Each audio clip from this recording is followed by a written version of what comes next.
भारतीय reserve bank ने 2000 रुपए के नोटों को सर्कुलेशन से बाहर करने का ऐलान किया है। शुक्रवार को जारी अपने बयान में आरबीआई ने कहा कि ये नोट वैध रहेंगे और 30 सितंबर 2023 तक इन्हें बैंकों में जमा कराया जा सकता है।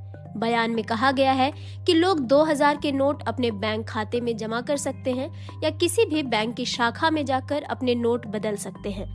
हालांकि अपने बैंक खाते में जमा करने के लिए कोई सीमा नहीं तय की गई है और इस पर मौजूदा कानून ही लागू होंगे। आरबीआई के नए नियम क्या हैं?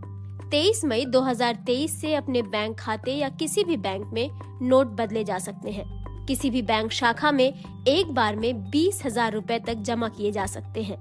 इस पूरी प्रक्रिया को समय सीमा में और जनता को पर्याप्त समय देते हुए पूरा करने के लिए सभी बैंकों में 30 सितंबर 2023 तक जमा करने की सुविधा रहेगी। इस बारे में सभी बैंकों को दिशा निर्देश भेज दिए गए हैं। आरबीआई ने बैंकों से नए 2000 के नोट जारी करने पर तुरंत रोक लगाने को कहा है। आरबीआई ने कहा है कि इस बारे में और सवालों के बारे में जानने के लिए इसकी वेबसाइट पर जवाब भी दिए गए हैं।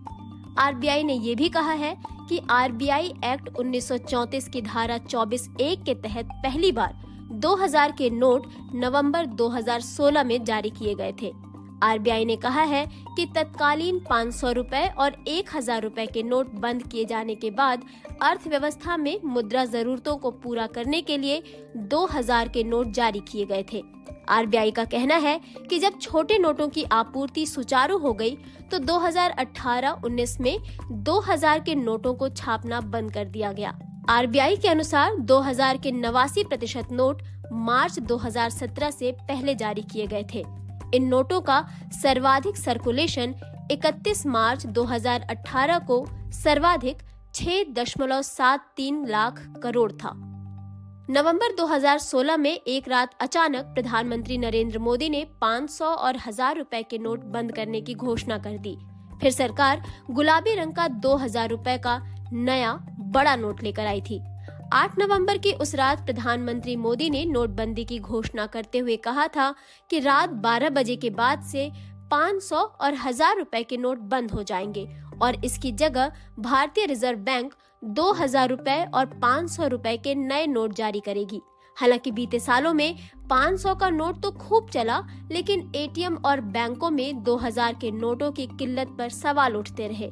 साल 2021 में तत्कालीन वित्त राज्य मंत्री अनुराग ठाकुर ने बताया था कि आरबीआई ने साल 2019 और 2020 में 2000 रुपए के नए नोट छापे ही नहीं है।